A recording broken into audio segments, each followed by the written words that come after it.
Hello, everybody, and welcome to the Elevate Your Life podcast. My name is Paul Croton. I'm here with Cheryl Morley.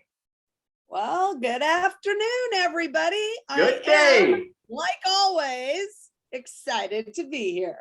Well, I'm glad you are, Cheryl, because we're going to talk about being excited in a little bit and why that's such an important emotion to have. But our topic today, in episode 82 here, is why it's so important to celebrate. Cheryl, this is your cup of tea. This is what you specialize in, and what you've taught me in life is that we need to celebrate. Doesn't even matter what we're celebrating. We can make stuff up, but let's just celebrate. That's right. Yeah. There's nothing wrong with celebrating everything. Okay, let's just put it like that, Paul. Yeah, you've mastered this one, so you are definitely an authority to speak on this topic here. Yeah, it's you know why? Because celebrating is fun, and I am all about fun. Yeah. Yeah, this is true. That's the way it is. Not everyone is like that, though, Cheryl. What? Yep, believe it or not. How can that be? How can that be? I know. How? So, talk to us about the what our minds are built to do for us. Absolutely. So there's two things that the mind is designed to do: survive and thrive. And which one of these two things do we focus on? Most people focus on more, Cheryl. Is it surviving or thriving? Well, it's survive, right? I mean, I was in that mode forever. Yeah, I really was. I was in the survival, barely getting by, not knowing where my next, rent check would come from.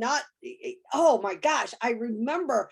And just scrimping and scraping and scrapping and moving more people in to be my roommates because I couldn't afford a place to live, and just like, going out on a date so I could get a dinner. Right? I mean, so I could eat. This is crazy stuff, but it really was. And that is what I call survival mode. And just there's no room when you're in survival mode, Paul. Honestly, there's no room for anything else. Yeah. You are literally trying to survive, trying to get from here to there, as safely as possible with doing anything and everything that you can. Right. So there's always a balance, or there should be, there's a balance between survive and thrive in your mind. So it can be 50-50, 40-60, whatever. So I think what you're saying, Cheryl, is that, maybe it was 50-50 for a while when you're born or whatever, but there's some things happen in your life, some bad things happened, and you started moving, 60-40 survive, and then 70% and 80%. I mean, you got to a point, and and we talk about this downhill spiral or uphill spiral all the time, that downhill spirals are for reals. It's a real thing, and you can get to 90% survive. Like I always believe that there's at least 10% inside of everybody that does want to thrive. Boy, I wish this could be better. But we see so many people getting down, to 90% survival mode and only 10% thrive, which is super sad. But there's a reason for that, and we're going to talk about that reason today and how to fix that, because we want to be, 90% thrive and only 10% survive. Well, and I think sometimes people aren't sure what to do. So that's why I'm excited about this podcast today, because we can give them some ideas on things that they can do to really switch that around and start feeling like, oh my gosh, I've got a bit of a roadmap here on how to thrive instead of just how to survive. So I love that. Right. It's really kind of like two voices inside of you. Which one are you going to listen to more, and which one you're going to turn up the volume on, and which one you're going to turn down the volume on. But Cheryl, this goes back to our long conversations about the 6 human needs. We talk about there's a need for growth and there's a need for certainty in all of our lives. And there's some things that give us certainty in life. All of us, that we have a roof over our heads, we can be able to eat dinner tonight. Those things are all about having certainty. But also, as we tell people to do, to keep certainty at number 6. And make growth number 1. Like, that's the focus. That's the need. I need to grow. And that, just by continually saying I need to grow, and being obsessed with elevate, that's why I love the word so much, that it just starts wiring your brain to think more thrive than just survive. Yeah, But absolutely. I really believe Well, that growth in our lives is something we all need. absolutely. But I think what happens is that we typically grow by looking for what is wrong or missing, right? Which is so interesting to me. And I think, and maybe even waiting, like someone needs to come and help me here. I'm not sure what I'm doing. I'm on the hamster wheel. I talk about that a lot. And I'm not sure how to get off it. And you look towards the things on the outside to change you, right? And that we definitely know that that does not happen. That is not the way we do it. No, not at all. It's such bad thinking to have that kind of mindset. But as Tony Robbins says, where focus goes, energy flows. So Yeah. so many people are focusing on what's wrong, what's missing, what's going, what's the problem, as opposed to focusing on the solution. Now, I think we all need to know what the problem is. We're not saying that ignore problems in life, they don't exist, because they do, but it's more like 10-20% on the problem, 80% on the solution, and Right. focusing on that. Yeah, absolutely. And something that I love too, Paul, is this whole idea of living your life by design instead of default. And I'll tell you that this is fascinating to me because growing up, I just thought everything was like it is, and there's nothing you're going to do to change it, right? I grew up on a farm, so I'm going to live on a farm my whole life. I'm going to get married and have kids, and la la la, just exactly like what my parents did. That's what I thought, and I never understood that I could design the kind of life that I wanted, right? I could actually decide and design and get the kind of life that I wanted instead of just, well, I've always been here, so this is where I am and I can't change anything. Absolutely. And I love that quote as well. And I really believe that when we say live life by default, what we're saying is live life to survive, with that survival mechanism, because that's really what our mind wants to do. Sure. So when you get into the design mode, though, that's when you start focusing on what are the things that will make me thrive in life, as opposed to just survive. So I love that saying. Shell, do you know anyone that always sees what's wrong out there? Like, I feel like some people have a special God-given gift to just continually find things that are wrong. Yeah, absolutely. And it just amazes me. I am always like, well, that's interesting. And I just kind of like to, I don't know. I always try to like kind of change the subject into something good that's going on, or like, I always call it like the brighter side of what's happening. And I think you get known as one or the other, right? I really do believe that. Mm-hmm. And for me, it's been really, really good to find the good in everything and not the bad. Absolutely. One of my favorite things to listen to is just as a hobby is to listen to sports radio, especially after a team does good. Like, I'm a big Buffalo Bills fan. We'll win a big game, like, oh my gosh, we won. But there's always a call-in show after the game, like 2 hours long, and you would think people would be calling in like, oh yeah, we're awesome. I can't believe we won that game. So fantastic. No, it's 2 hours of complaining. I'm like, oh my gosh, we just won the biggest game ever. How can there be 45 calls in a row about, oh, I can't believe the defense let in, those points, or I can't believe this. I can't believe those penalties that we got, something. And it's just crazy. But people are so programmed, they've wired their minds to look for what's wrong, not what's right. I mean, it's and not be able to celebrate, like this whole podcast is about, the victory, instead of just sitting around thinking about all the things that went wrong. Right. Well, and the crazy thing about that, Paul, is if you are just thinking about and talking about all the things that go wrong, or things that are missing, or oh, this isn't happening or that isn't happening. What happens? It happens more, Yeah. right?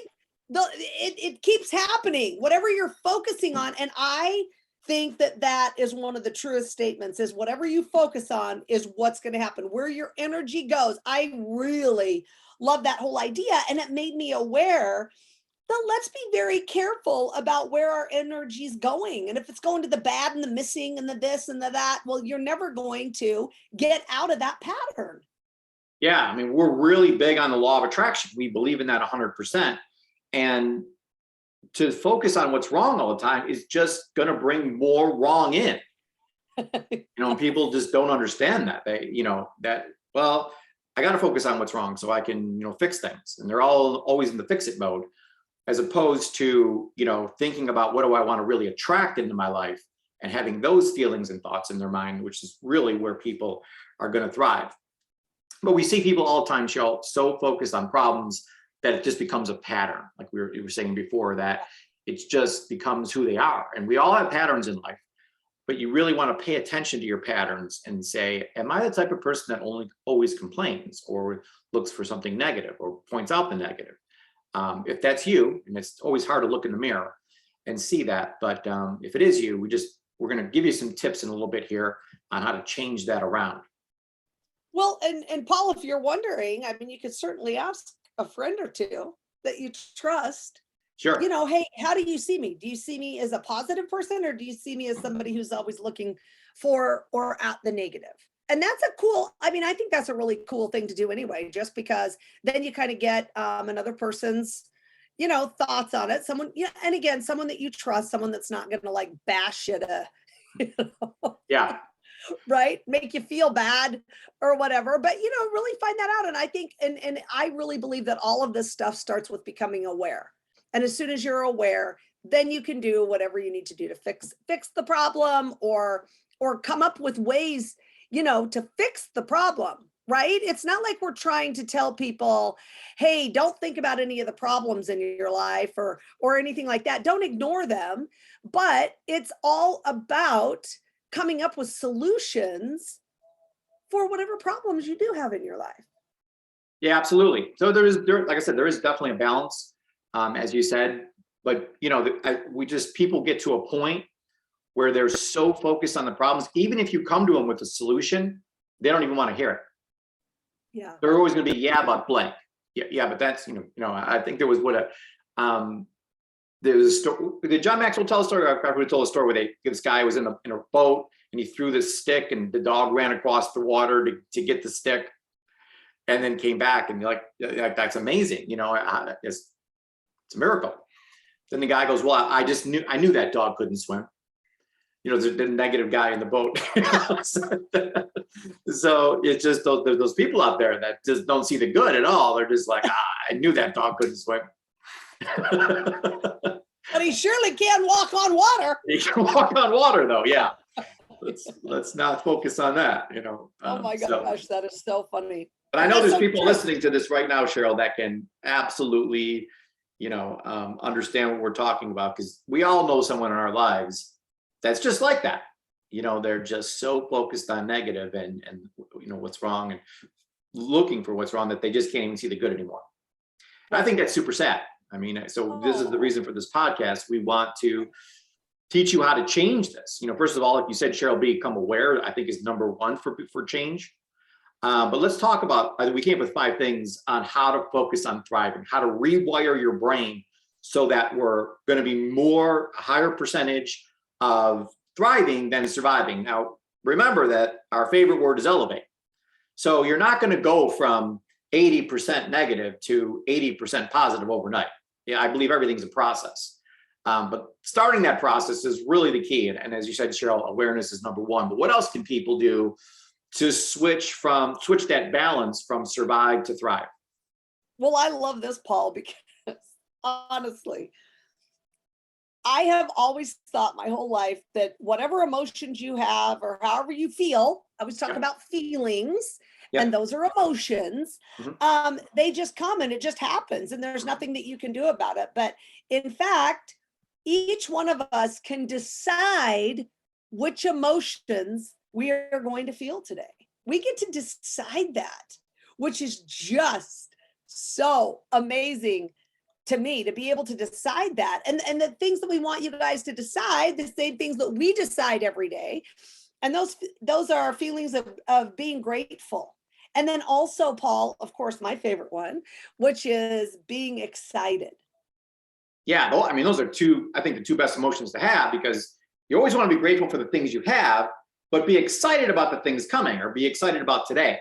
So if you can put those two things together, boy, I think you have super power going into today. And this really goes back, Cheryl, I think, to that thing you were talking about earlier, where we have to decide if we're going to live life by default or by design. If you're living life by default, you're just letting these emotions come in that basically have been there for years. So your subconscious mind saying, well, how should I feel today? Well, what it's going to do is going to go check a story, which is the past story, and see how do I usually feel on Monday mornings at 9 a.m. Well, horrible. So how you feeling today? Horrible. Mondays, I hate Mondays. They're in that negative mindset, they're that negative feelings, because again, it's a pattern that they've gotten into. But I love what you just said. You could also create a pattern of feeling grateful and excited all the time. You can decide, like you said, to do that. And I love that. That's something we both have learned, because we both felt that. Well, listen, if someone dies, we feel sad. If we win the lottery, we feel happy. So we just have these pre-programmed responses to different stimulus that are out there. But we got to change our response to these and just say, no, my emotions are grateful and excited. Those are the two emotions I'm sticking with. Yeah, that is so awesome, Paul. Now, another thing that we can do is really write down and get ready with our mantras, because that's really something that has helped me, especially change the way I'm feeling at any given moment.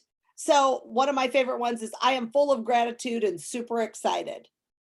Right? That's one. And then another good one is, my mission in life is not merely to survive, but to thrive. And just reminding yourself, right? That's what I think mantras do.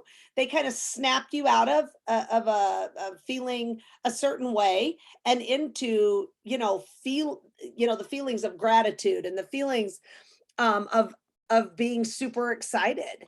And that's what mantras, I love mantras. I do too. And I really, we talk a lot about identity, Cheryl, and I feel that mantras help me shape my identity. Who am I? I'm in this mantra of, and when I say my mantras, I say it with feeling, because again, we're trying to have the emotions of being grateful and being excited. So I'll say to myself, and I'll actually say this out loud, I'm full of gratitude and super excited.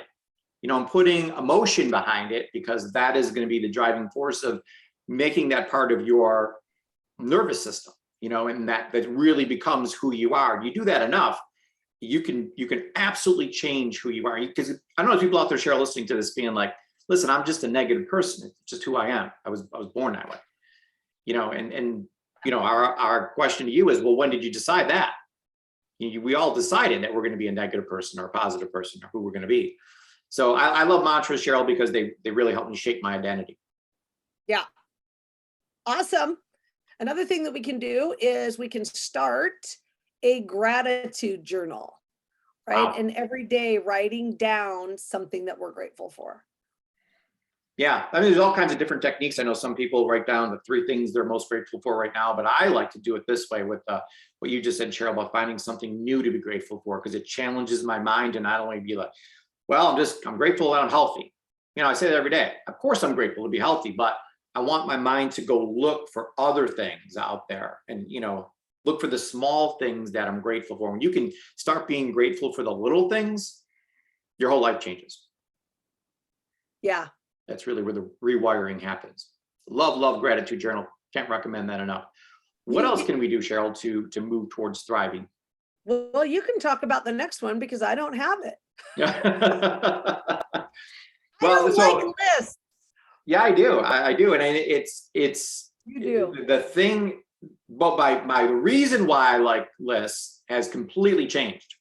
Like before, it Right. was just to know what to do and have something, to have some order in my life. But now I completely shifted that because I'm always making, even if I didn't have it on my list, but I do something, I put it on there.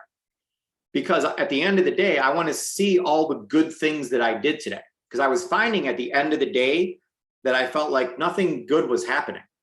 And I know I started doing this very intentionally, writing down the good, not just this week, but this month. And then this month, I'd look at 3 months and this quarter. And then I'd look at this year. And I know, Cheryl, at the end of last year, I showed you my list of all the great things we did last year. And you're like, holy cow, like, I can't believe we did all those great things. So we just forget over time if you don't write them down. Of course. Yeah, and I think that that's such a big deal. And to remember to pay attention and keep track of the great things that you're doing. I mean, I wasn't keeping track of that at all, Paul. And I couldn't remember one good thing that I'd done. Right. Because so I think it's super important to do that.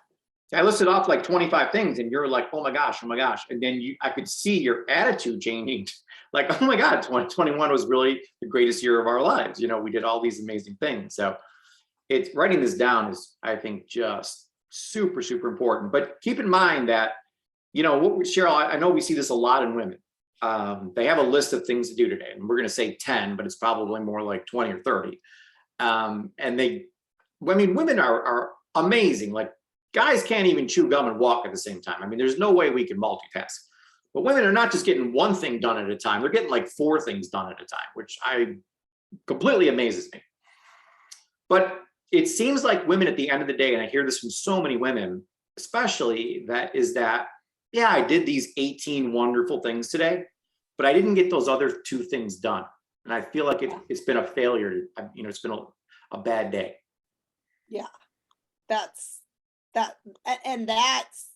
I think that's why I don't like lists at all, because I don't want to feel bad about the things I don't get done. So I'm going to do all the things that I need to do, but I'm not writing anything down so that I probably would focus on the things I'm not getting done. And I don't want to do that. So it's just a different way, right? It's just a different way. But I love the whole idea of, continually focusing on the wins, because I think it makes me feel unstoppable, or it makes me feel, gives me confidence, or, helps me to want to do the next thing and accomplish the next thing. Exactly. Absolutely. So one of the things we talk a lot about, Cheryl, is confidence, what you just mentioned. And we love the idea of choosing to start with one thing. Choose one thing that's non-negotiable to do every day. Yeah. Nothing's going to make you focus on thriving more or feeling more self-confident than, I don't care if it's making your bed in the morning, but you're going to say, I'm going to make my bed every morning. And you do it, and you do it over time. And you're like, you start the first couple of days, no big deal. But as time goes on, you're like, oh my gosh, look, it's so hard to describe unless you do it.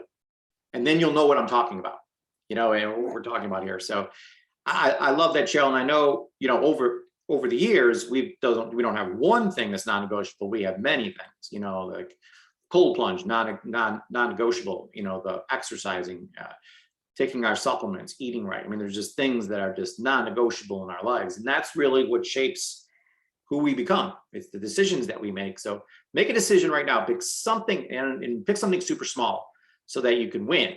We want to do something ridiculously small so that you start feeling. Remember, there's a story we told a couple podcasts ago about this guy that was just going to go to the gym. Wasn't actually going to work out. He went to the gym, checked in, went to the locker room and left. But because he developed the habit of going, then he's like, well, I'll stay 5 minutes. And I'll stay 10 minutes. And then now, not only did he stay an hour and a half and lose 150 pounds, but now he owns the gym because he loves it so much there. So and I really believe what he said, that the heaviest weight at the gym is the front door. It's pulling that front door and getting in and showing up, which is half the battle. And once you start doing that, you're going to feel so much better. You're going to think about thriving. You're going to, think about all the self-confidence you have from doing that as well. And speaking of self-confidence, Cheryl, I know our last piece of advice is something that's near and dear to your heart. Yes. Oh my gosh. It is like the coolest thing to me. And it's the cookie jar. So you have to keep a big list of all your wins. And Paul, I continually every day look for things that I can do that are really hard or that scare me to death so that I can put it into my cookie jar. And yesterday I did one, Paul. I did something that I thought I could never do it. And I never wanted to do it. And because I was so scared, and it scared me so bad that I wouldn't even ask anyone to help me, nothing. I wanted nothing to do with it. And so yesterday, oh my gosh, I did it. And so it is, I have to tell you what it is. It is a backflip, like off a diving rock into the pool. That's what I did. And I'm not kidding you. I've never done a backflip in my life, but I've always loved the idea of it and just the way it looks and how cool it is. But I was always so scared to do it. So I was so excited that I did it, not once, but 3 times yesterday. And, Awesome. and I'm just so excited that I did that. And then this morning I was like, oh my gosh, I'm so grateful I did that. I'm never doing it again. And then the guy that like kind of taught me how to do it and stuff. And he's like, and I just saw him just a little bit ago, and he's like, Cheryl, we need to do some more backflips today and really get you good at them. And I'm like, yeah, we'll get right on that. Because I was like, never doing that again. Thank you very much. One and done. But I was excited though that I've done it already, right? So I've done it once, so I know I can do it again, but still, I still can feel that fear kind of creeping in there. But it's so important to like have those things in your cookie jar. So when things aren't going quite right, or when you're having a bad day, we all have bad days. We all have down days. You can look back and see those wonderful things that you were able to do, those hard things. And I think it gives us confidence and really like moves us forward and gets us through those hard times. Absolutely. I know a lot of people are listening to this now thinking, well, how is doing a backflip into a pool, how does that translate into real life? Like what's that going to help me with? Well, because you did something that you were scared of, and this is part of our mission, is to get people to do something hard every day, something that they're afraid of. Right. And if you can add things, if you start looking for problems, looking for hard things to do, so you can add things to your cookie jar, your whole life's going to change. I mean, and that's going to translate, Cheryl, into so many, not that your life isn't, you don't already have this figured out, but other people, they do that. And it translates into so many different areas of life where you come into something in real life that is challenging or difficult, or you're scared of. And you're just like, remember doing the backflip into the pool and how scared I was. So the chances of you doing that other thing you just came into contact with now, the chance of you doing it go up exponentially. That's right. Like you have confidence and belief in yourself that you can do it. Yeah. Yes. Yeah. We all know that life goes sideways a lot, and tough things come up. So I love my cookie jar, to look back at the things that I did and be like, wait a second, I did that, and that. This isn't half as bad as any of those things. So I know I can do this. Yeah. But without that, I go into things forgetting that and thinking that this is going to be super difficult. Yeah, absolutely. I love it. I love having that available, the cookie jar. Hopefully those 5 tips really helped you, to move from that survival mode to the thriving mode, and that was our whole point for today's podcast. The +1 for today is to wire your mind to thrive, not just survive. So that was our big +1. If you can just take that away from today's podcast, I think we really move forward in life and elevate. We always like to close our podcast by encouraging you to do something to elevate your life today. Absolutely, Paul, so that you can move from fine to fabulous. Fantastic. All right, great job, Cheryl. Look forward to talking with all of you soon, and have a great day.